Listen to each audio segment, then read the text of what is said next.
Olá, Lídia, boa noite, seja bem-vinda. Olá, Silvano, boa noite. Seu Luiz Alberto, boa noite, seja bem-vindo. Boa noite, Adriana Dantas, seja bem-vinda. Olá, Marinha, seja bem-vinda. Olá, Dudu, boa noite. Boa noite, Valdete.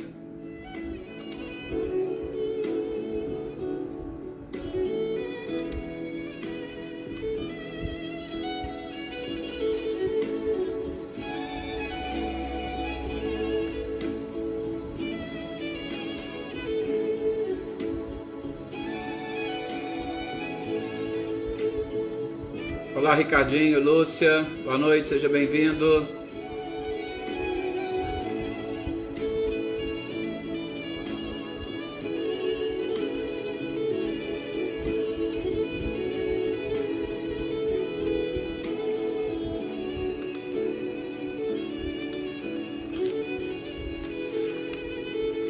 Graças a Deus, Aldete, tudo bem, tudo sob controle.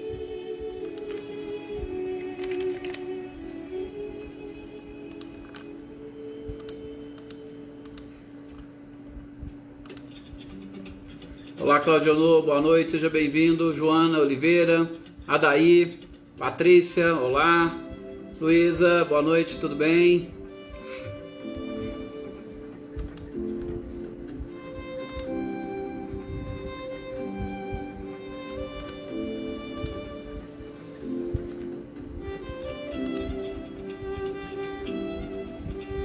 Olá, Marcileia, Selma, boa noite. Guilherme também, Luciano, a Shirley, o Emerson, Renata Cristiane.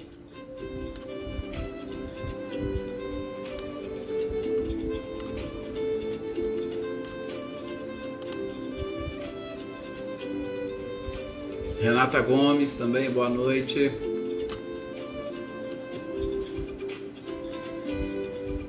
Olá, Alex, tudo bem?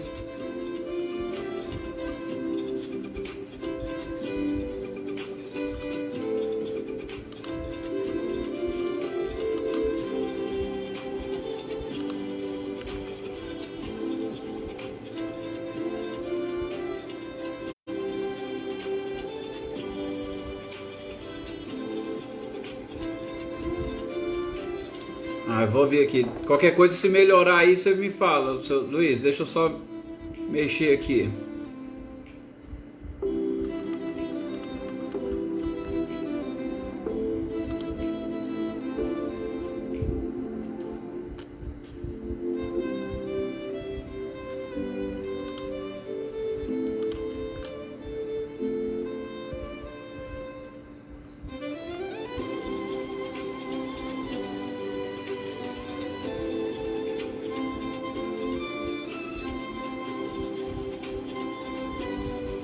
Boa noite também a Cida Costa.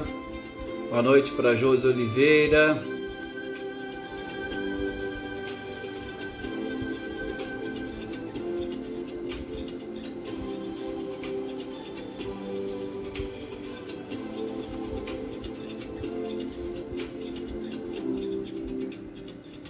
Boa noite, Célia, seja bem-vinda. Adriana Alvarenga, boa noite.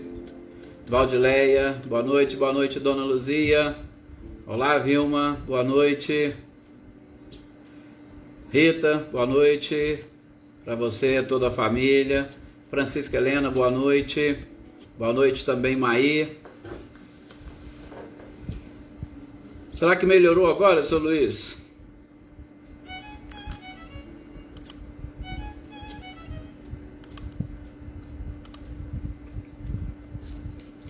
Bom, tá na hora de nós iniciarmos. Qualquer probleminha, vocês me avisem aí que eu tento descobrir aqui o que está acontecendo. Gente, vamos agora nesse instante então elevarmos o nosso pensamento. É o momento de nós pararmos alguns segundos, procurando. Eu sei que não é algo muito simples, mas procurando esvaziar a nossa mente, para nos concentrarmos exclusivamente agora nesse instante no Criador. Esqueçamos as nossas preocupações, esqueçamos as pessoas e nos voltemos exatamente para este contato nosso com o Criador, exclusivamente isso. Para que nesses instantes possamos preencher todo o espaço da nossa mente e do nosso coração com energias e vibrações de paz, de tranquilidade, de fé. Porque é exatamente isso que Deus faz na nossa vida. Nos transmite segurança, nos acolhe e principalmente nos conduz. Se nós nos deixarmos conduzir pelas mãos do Criador, não erraremos jamais e experimentaremos o mais breve possível todo o prazer que o viver nos traz. Precisamos aprender a desenvolver este prazer pela vida, e isso só é possível na sintonia com o próprio Criador. E que nesses instantes, especificamente no dia de hoje, nós consigamos sentir esta ligação com Deus. Que tranquilidade, que paz e que alegria experimentamos quando assim agimos. Não vamos nem alongar nossas orações ou as nossas reflexões, exatamente para ficarmos com este pensamento. Boa noite, Wagner. Realmente, Maê, a gente fala, essas músicas instrumentais são fantásticas, quando a gente se coloca a ouvi-las e nesse propósito de nos conectarmos com o Criador. Boa noite também, Rodinei. Boa noite, Maria Eleusa. Boa noite, senhor Antônio. Sejam todos muito, muito, muito bem-vindos. Prazer e alegria estarmos todos aqui reunidos. Boa noite, Luísa Nalim também. Gente, nós estamos aqui no nosso livro O Céu e o Inferno, né? Dia de terça-feira. É o dia exatamente de nós avaliarmos essa obra.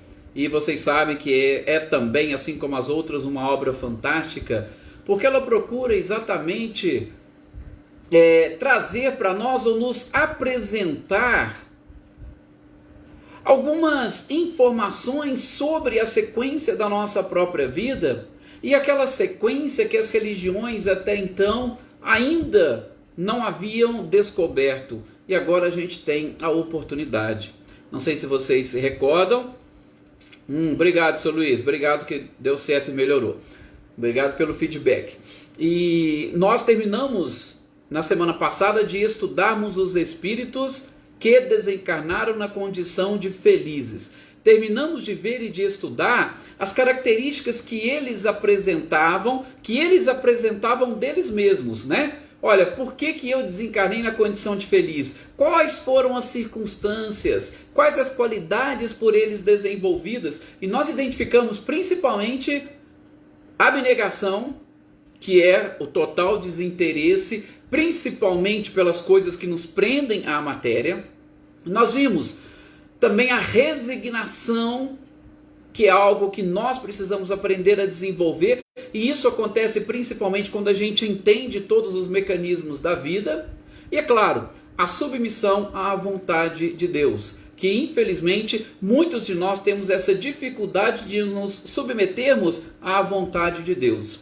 Se vocês me permitirem, eu vou abrir um pequeno parênteses só para explicar isso. É lógico que algumas pessoas com quem temos um pouco mais de conhecimento, com quem temos um pouco mais de intimidade, eu costumo até costumo conversar com essas pessoas e explicar, porque quando nós encontramos com alguém, ou quando a gente deseja alguma coisa para alguém, tá? Principalmente no aniversário, final de ano, a gente fala o quê? Olha, que você tenha, ou que Deus lhe dê muita saúde, que Deus lhe dê muita paz.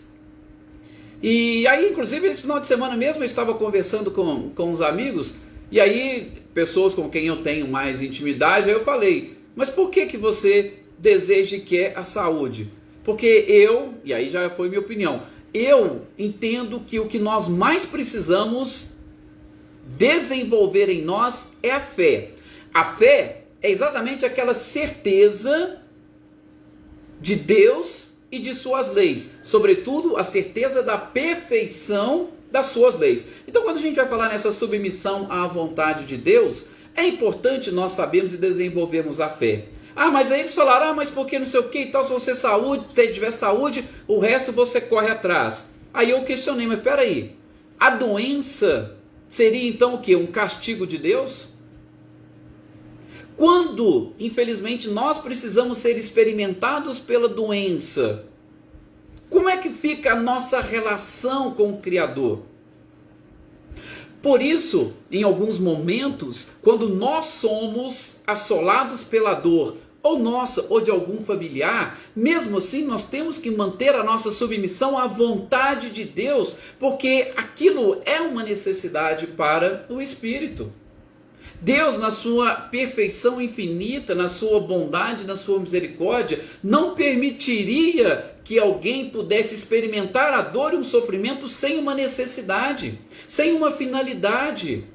Por isso, repito, nós precisamos ter muito mais, ou desenvolver muito mais a fé. E é o que esses espíritos, na condição de felizes, ou que desencarnaram na condição de felizes, falaram para nós.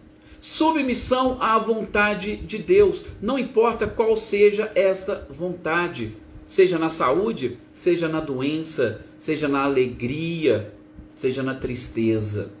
Então, é uma das coisas que nós precisamos e particularmente a gente tentou aprender com esses espíritos felizes. E o que Kardec trouxe para nós? Foram 18 exemplos de seres que exatamente trabalharam essa parte conosco. É isso mesmo, Lídia, é o despertamento. A gente precisa despertar para algumas coisas que acontecem conosco e na própria vida, na certeza de que Deus está no comando de absolutamente tudo, senão ele não seria Deus. Bom, agora a gente vai passar para a análise daqueles casos onde Kardec vai nos trazer exemplos de espíritos que desencarnaram numa condição mediana. E aí vocês vão ver, ou nós vamos perceber, quanto as coisas vão se aproximando um pouco mais da nossa realidade. Vocês viram nos Espíritos Felizes? Quase todo mundo aqui, eu lembro dos comentários, queria desenvolver, eu quero desencarnar nessa condição, não ter perturbação, ou a perturbação ser mínima, eu conseguir esse despertar o mais rápido possível, eu conseguir adquirir a consciência do desencarne o mais rápido possível, é o sonho de todos nós. Mas agora a gente vai ver alguns casos de espíritos que desencarnam na condição mediana. E vejam, nesses Kardec vai trazer para nós 6 exemplos. Mas são 6 exemplos bem emblemáticos. Hoje nós vamos estudar, se der tempo, 2. Provavelmente a gente consegue ver os 2, tá? Mas o primeiro deles é o mais emblemático de todos. Por quê? Porque ele assim traz algumas informações que a gente tem costume de ver em outras obras, principalmente aqueles que são espíritas, e já posso citar aqui, as características do homem de bem. Só que ele traz para nós a característica do homem de bem, mas não a visão de um espírito em condição mediana. Então veja, às vezes nós pegamos o evangelho, a gente vê lá, poxa, o homem de bem, nossa, eu estou longe disso, como é que eu vou... Agora, e na visão de alguém que desencarna na condição mediana? Qual seria? E é o que a gente vai procurar estudar a partir de hoje nesses casos. Então, vejam, primeiro estudamos os espíritos que desencarnam na condição de felizes, agora nós vamos ver aqueles que desencarnam numa condição mediana. E o que seria essa condição mediana? Vocês vão ver, são aqueles seres que não fizeram o bem que deveriam fazer, muitas das vezes não aproveitaram o tempo que eles tiveram aqui na Terra, mas também não são pessoas ruins de coração, não são pessoas maldosas ou que procuraram fazer o mal às pessoas. Talvez poderíamos dizer que seriam aquelas pessoas que viveram ou que levaram a vida de uma forma mais neutra. Tá? Olha, eu não fiz o bem, mas eu também não fiz o mal, então seria mais ou menos isso. Vamos ver então como é que são esses relatos. O primeiro deles é um espírito que está aqui o nome Joseph Bré. Joseph Bré ele faleceu em 1840, segundo Kardec, tá? E foi evocado em 1863, ou seja, 23 anos depois, a neta desse senhor resolveu evocá-lo. E na evocação, tá? A gente sabe que havia uma permissão da espiritualidade para esta evocação. Aliás, deixa eu abrir um pequeno parênteses. A gente tem que tomar um certo cuidado com esse tipo de coisa, gente. Por quê? Porque nós não conhecemos a condição dos espíritos que evocamos. A gente tem que tomar um cuidado com isso. E muitas das vezes nós evocamos espíritos até sem o perceber. O simples pensar em determinadas pessoas ou em determinados espíritos, nós atraímos para nós, sobretudo se aquele espírito estiver desencarnado. Aí nós os atraímos. Vocês lembram dos casos do André Luiz que eu contei aqui numa outra oportunidade, em que bastou ele pensar, lá, vocês lembram daquela questão do velório? Bastou ele pensar que de repente ali naquele momento apareceu aquele espírito que ele teve um problema, uma tretazinha no passado. Olha, evocação, espiritualmente falando, é isso. Você pensou, você já atrai. Então a gente tem que tomar muito cuidado com essas questões. É lógico que, se tratar de espíritos mais avançados e evoluídos, nem sempre nós vamos conseguir atrair. E muitas das vezes nós não conseguimos nem pensar nesses espíritos, né? Temos que tomar esse certo cuidado. Fechando parênteses, vamos seguir. Então, a neta pediu para que aquele grupo, que era um grupo preparado, tinha toda uma proteção da espiritualidade, tivesse contato com aquele senhor. E a neta dele já chegou e falou: olha, o senhor poderia, né, aparecer aqui para nós, vir à nossa reunião e trazer algumas informações, sobretudo de quando o senhor desencarnou e foi para o plano espiritual? Ele falou: não, perfeitamente. Aqui estou e será um prazer poder contribuir com vocês nesses estudos. Veja que interessante. Porque ele estava numa reunião onde o objetivo era esse, então ele sabia que o que os espíritos queriam era exatamente aquilo. E aí ele logo se coloca prontamente a responder e já começa dizendo: minha filha, eu experimentei um desgosto aqui quando cheguei no plano espiritual. E ela logo assustou: mas vô, por quê? Você foi uma pessoa tão boa, você foi uma pessoa honesta, como poderia ter experimentado um desgosto no mundo espiritual? E aí vem a parte interessante desta evocação e que Kardec trouxe para nós. Ele fala o seguinte: olha, minha filha, ou minha neta, nós precisamos aprender a separar o que é honestidade perante os homens e o que é honestidade perante Deus. Olha só aonde que ele foi. Porque para a neta, ou para as pessoas, para a sociedade, ele foi uma pessoa honesta, ele foi uma pessoa boa. E ele chega e fala: eu estou experimentando um desgosto aqui. Mas peraí, você está experimentando um desgosto aí, é porque você foi uma pessoa boa. Aí, opa, não. Existe honestidade perante os homens e existe a honestidade perante Deus. E aí, ele vai dizer, o que seria uma pessoa honesta perante os homens? Ele diz o seguinte: o honesto perante os homens é aquele que cumpre as leis humanas, ainda que seja um cumprimento de uma forma arbitrária. E que para a maioria das pessoas, gente, é assim que funciona. O que seria um cumprimento das leis de forma arbitrária? Você sabe que você tem que cumprir aquilo, que você não pode sair daquela linha, mas às vezes aquilo ali, você está se corroendo por dentro, você gostaria de sair daqueles limites. Poxa, mas isso aqui não faz sentido. Mas às vezes você pega e cumpre aquilo de uma forma mais rigorosa, arbitrária. Por quê? Porque se você sair daquilo, provavelmente você vai arcar com consequências. Gente, aqui entram exatamente aqueles aspectos que nós trocamos ideias recentemente. Salvo engano, agora eu não lembro qual foi o espírito que disse. Foi numa palestra do Raul Teixeira que eu comentei com vocês. Você pega, por exemplo, um cidadão que mora nos Estados Unidos, onde o cumprimento das leis é seguido com um pouco mais de rigor. Qualquer pessoa que descumpre a lei, ela vai ter que arcar com as consequências. Então, por exemplo, você sabe que em determinados lugares você tem um limite de velocidade para respeitar. Então, você pega e respeita. Lá nos Estados Unidos, se você desrespeitar, como tem uma fiscalização mais dura, mais rígida, você obedece para não ter que arcar com as consequências do pagamento de multas ou de prisão ou qualquer coisa. Mas não é porque os espíritos que lá estão são seres avançados e evoluídos. Mas é por quê? Porque eles sabem que se descumprirem, as coisas serão muito mais, as consequências serão mais drásticas. Aqui no Brasil, a gente sabe que não é bem assim. A gente sabe, tem determinados limites que nós precisamos respeitar, mas, não, aqui não tem nenhuma fiscalização, aqui não tem nenhum guarda, ou aqui não tem nenhum radar, eu posso acelerar um pouquinho mais. Então, olha só, ainda que de forma arbitrária, honestidade perante os homens são aqueles que cumprem as leis humanas. Ele também vai dizer que aquele que é honesto perante os homens, ele não prejudica ostensivamente, aí é uma expressão que ele usa, ostensivamente o próximo. O que é prejudicar ostensivamente? É você chegar ali e realmente, opa, isso aqui é seu, mas me dá aqui que eu vou pegar e vou tomar para mim. Isso é um prejuízo ostensivo.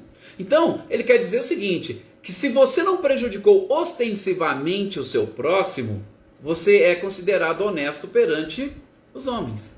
Mas, daqui a pouco a gente vai ver a honestidade perante Deus como que funciona. E ele vai citar, como exemplo, nós temos naquela época, era possível o duelo.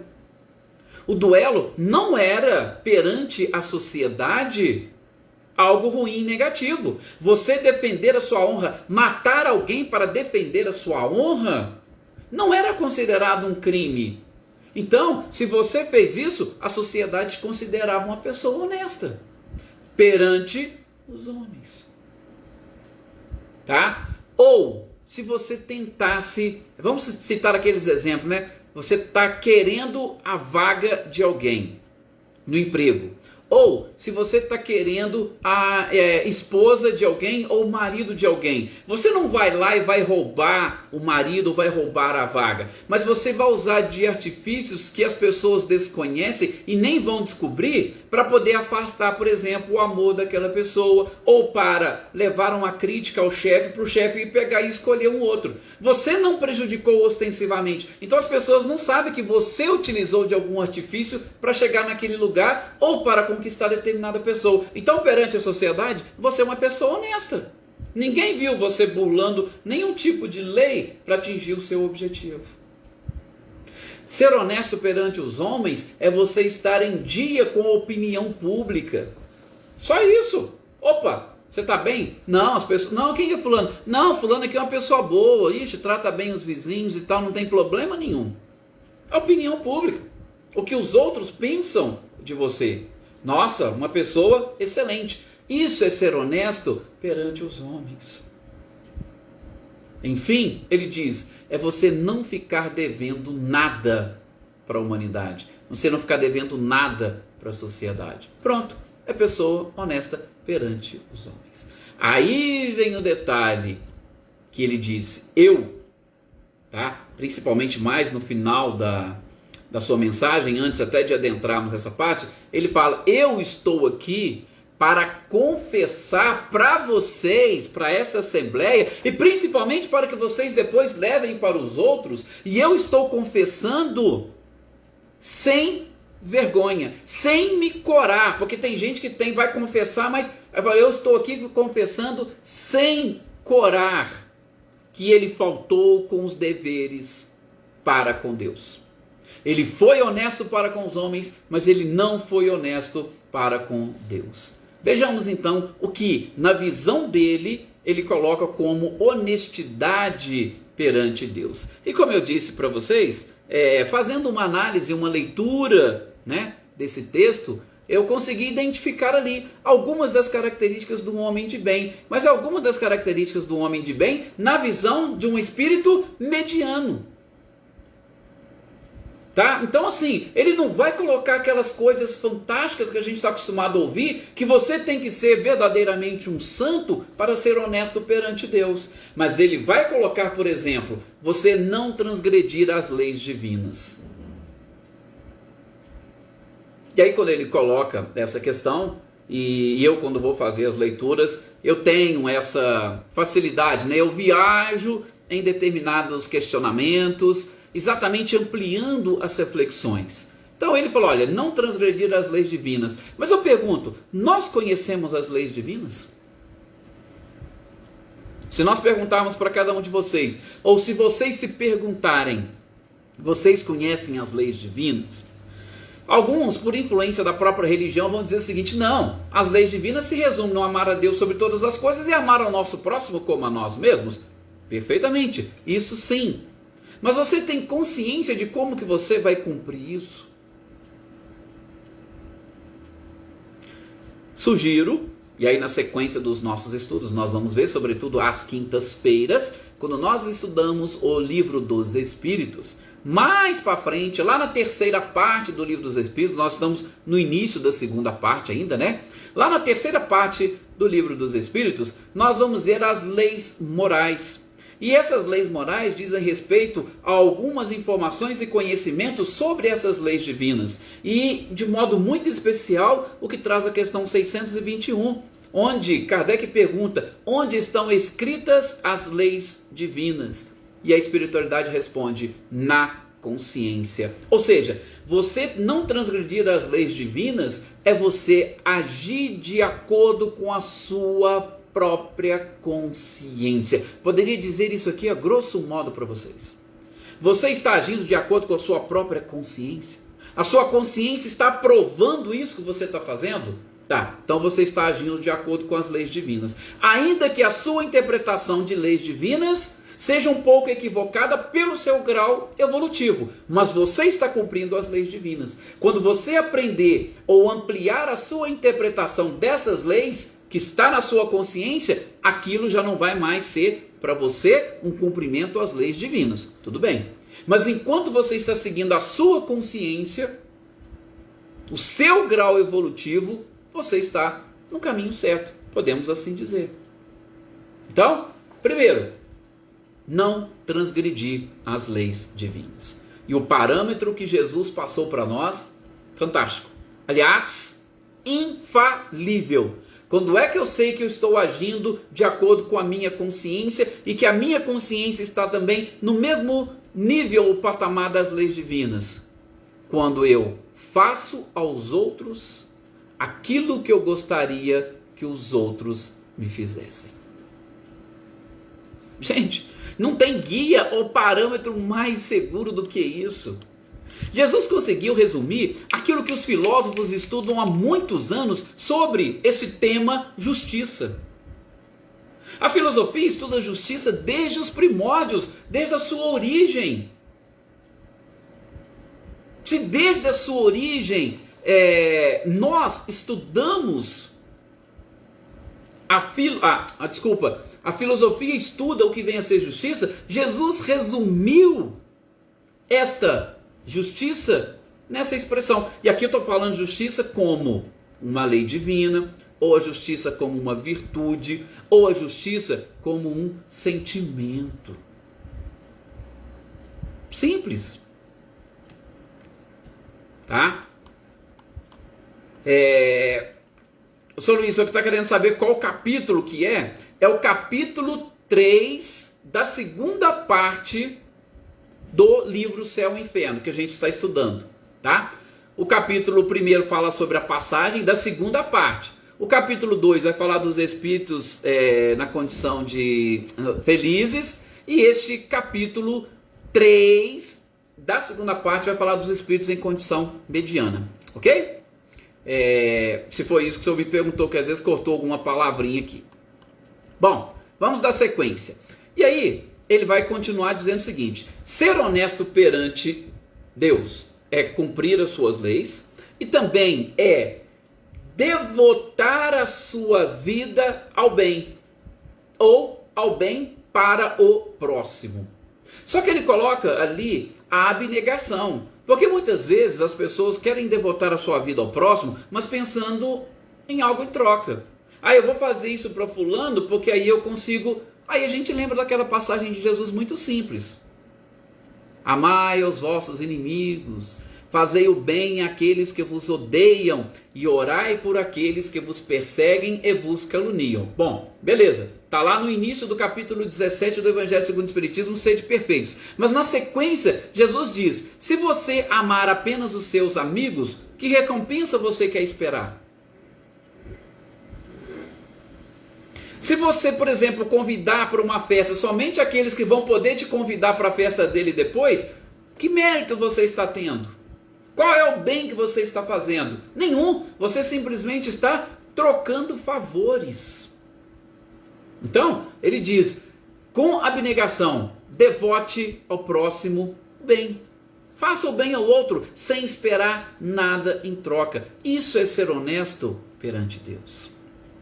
Só que não basta essa abnegação e este devotamento. Há uma necessidade, ele diz aqui, de nós sermos um pouco mais ativos na vida. Porque muitos de nós somos apenas reativos. A gente reage a alguma coisa que não chega. Mas a gente precisa ser um pouco mais ativo. E aí eu lembro de outra leitura do Evangelho. Infortúnios ocultos. Ide ao encontro do infortúnio. Não espera ele bater na sua porta. E, lógico, aqui ele vai destrinchar um pouquinho essa questão de ser ativo. Ele vai dizer, por exemplo, seja ativo no cumprimento dos seus deveres materiais. Gente, todos nós temos as nossas tarefas. A dona de casa tem a sua tarefa. Tá? Tem gente que fala assim, mas a dona de casa ela só fica para tomar conta da casa. Só? Tem muita coisa nos serviços de casa, todos nós sabemos disso.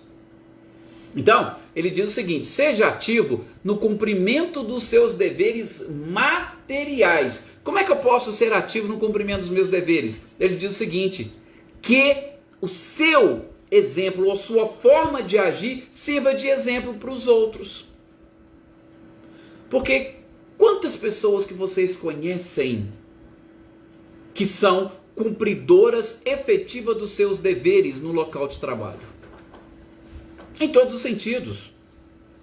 Em todos os sentidos que eu quero dizer nas atividades, nas tarefas, nós não temos apenas que tão somente trabalhar para adquirir o nosso salário no fim do mês ou no início do outro mês, mas tem ali funções primordiais que a gente está fazendo. Por exemplo, um pedreiro está fazendo uma casa, ele tem que colocar um pouco de carinho, de amor e de dedicação no cumprimento desse dever, porque alguém vai morar ali. E aquela casa precisa se manter em pé. Um exemplo que eu gosto de citar muito, funcionário público. Porque funcionário público sempre teve aquela fama de que, funcionário público não trabalha, não sei o que. Funcionário público, cumpra o seu dever de forma correta. Fazendo, lembra, fazer os outros o que gostariam que os outros te fizessem. Se você tivesse ali querendo ser atendido por você, como um funcionário, como é que você queria ser atendido? Isso é cumprir o seu dever, e de forma ativa. É o que ele cita aqui como exemplo. Estamos falando de um espírito em condição mediana. Sim, é interessante sim, Marcileia. Os infortúnios ocultos, com certeza. Então, cumprir o seu dever material é você ser ativo e você se devotar ao bem. Ele coloca também, ativo nas boas ações. Você pode pegar e fazer boas ações, não precisa esperar ninguém te pedir. Fulano está precisando. Não. Você percebeu que alguém está precisando? Vai e faça alguma coisa. Mas eu não posso fazer nada, eu posso às vezes atentar. Não. Às vezes uma oração que você vai fazer em prol de alguém, você não precisa esperar alguém chegar e te pedir, eu faço uma oração para mim ou para fulano. Não. Você percebeu que a pessoa está, faça você uma oração por ele. Vocês vão ver na sequência aqui dos nossos estudos, e eu acho que não vai ter jeito de ser hoje, o próximo espírito, ele vai falar isso. Foi a partir de uma oração que fizeram por ele que ele conseguiu se conscientizar da sua situação. Então, a oração é importante, e isso é ser ativo. Não precisa esperar alguém te pedir oração para você rezar por ela. Ah, vamos fazer as nossas orações, vamos rezar pelos nossos governantes, rezar por todo mundo. A gente estará fazendo uma coisa fantástica. E também ele diz ser ativo na prática do amor a Deus e ao próximo. Seja ativo. Como é que você acha que você pode servir a Deus amando? Pode pesquisar, está lá na sua consciência, não precisa de ninguém te dizer, não. Você consegue fazer isso por si só. Por isso que o objetivo da doutrina é esse despertar. Despertou, aí cabe a cada um seguir o seu próprio caminho, seguir o seu destino. Por quê? Porque todos nós temos a liberdade. E aí ele vai, continuar, isso mesmo, captar as dores do outro, Valdete, e sem precisar de ferir o outro, porque às vezes o outro não quer compartilhar as dores dele contigo, ele não quer falar, mas, fulano está precisando, deixa eu fazer uma oração por ele, deixa eu envolvê-lo numa luminosidade, numa claridade, deixa eu pedir para que ele mentalmente dê acesso ao seu anjo da guarda. Está aí, captou a dor, vamos endereçar a nossa oração, isso é importante. Na sequência ele vai dizer o seguinte, que ser honesto perante Deus é você evitar palavras ou expressões capazes de destruir a reputação ou ridicularizar o outro. Ou se a gente quiser transferir isso aqui, ou conceituar de uma forma mais vulgar e atual. Fofoca. Não faça fofoca. Eu entendi mais ou menos assim quando eu fiz essa leitura. Kardec foi muito, técnico e delicado. Não utilizar, foi o Espírito que passou. Não utilizar palavras ou expressões mordazes ou que irão destruir a reputação ou ridicularizar o outro. Parar de fazer fofoca. O que o outro e a vida do outro tem a ver conosco? Nada. A vida dele lhe pertence. Ah, mas você ouviu o que aconteceu? Ah, você ouviu fulano? Não. Vamos parar, vamos cortar isso. Nós estaremos sendo honestos perante Deus. Por quê? O problema dele é dele com Deus e não é meu. Então, ele coloca dessa forma. Olha para vocês verem, gente. Tudo isso ele está explicando para a neta dela ali na psicografia, neta dele na psicografia, que é ser honesto perante Deus para que você consiga chegar lá na condição de feliz. Ele estava se sentindo ainda nessa situação ou condição mediana, porque ele não praticou isso quando estava aqui encarnado. Continua dizendo, ser honesto perante Deus é você não cultivar no seu coração nem orgulho, nem ambição, nem inveja, e é por aí afora, aqueles inúmeros vícios e paixões que nós sabemos. O nosso coração precisa estar sem mácula, sabe? Sem mancha, sem nenhum tipo de nódoa. Ele precisa estar limpo. E isso a gente sabe, é caridade para conosco mesmo. Isso é amar a nós mesmos e automaticamente é amar o próximo. Qualquer coisa que você cultiva dentro de você, você destrói a você mesmo e você está destruindo o outro também quando você endereça aquilo para ele. Os homens não vão ver e não vão perceber isso. Os homens vão dizer, nossa, fulano é pessoa maravilhosa, mas mal sabiam tanto que o coração dela estava cheio de mágoa, de rancor, de ressentimento, de inveja, de orgulho, de ambição. Então seja honesto perante Deus, é o que esse espírito Joseph Bré está nos orientando. Que ele sentiu isso quando ele chegou do lado de lá. E ele vai dizer, eu até dividi em duas outras expressões, mas porque dizem praticamente a mesma coisa, mas ele vai dizer o seguinte: nós precisamos aprender a ser paciente e benevolente para com as pessoas que nos agridem. Acabei de dizer do capítulo 17 do Evangelho segundo o Espiritismo, que nós vamos chegar lá, nós vamos estudar, do sede perfeitos como o vosso Pai Celestial é perfeito. E nessa leitura, Jesus é muito claro. Amai aos vossos inimigos, fazei o bem àqueles que vos odeiam e orai por aqueles que vos perseguem e vos caluniam. É mais ou menos isso que ele está falando.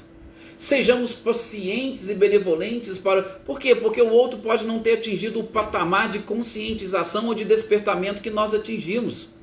E como Jesus disse, se o escândalo virá, mas ai daquele por quem o escândalo vier, o problema vai ser dele para com ele mesmo. Ele é quem vai arcar com as consequências. Ele é que vai ter que aprender, talvez ainda de uma forma mais rude, aquilo que você hoje já sabe. Então, deixe ele sofrer sozinho. Não fique vinculado e preso a ele. Não sofra com ele. Busque a sua própria felicidade. Então, seja paciente e benevolente com o outro. Isso é caridade, não é? A questão 886 do Livro dos Espíritos. Benevolência para com todos, indulgência para com as imperfeições alheias e perdão das ofensas. Ou seja, o que esse Espírito está falando conosco? Sejam caridosos para que vocês possam despertar aqui na condição de espíritos felizes. E enfim, ele vai dizer que perdoar do fundo da alma.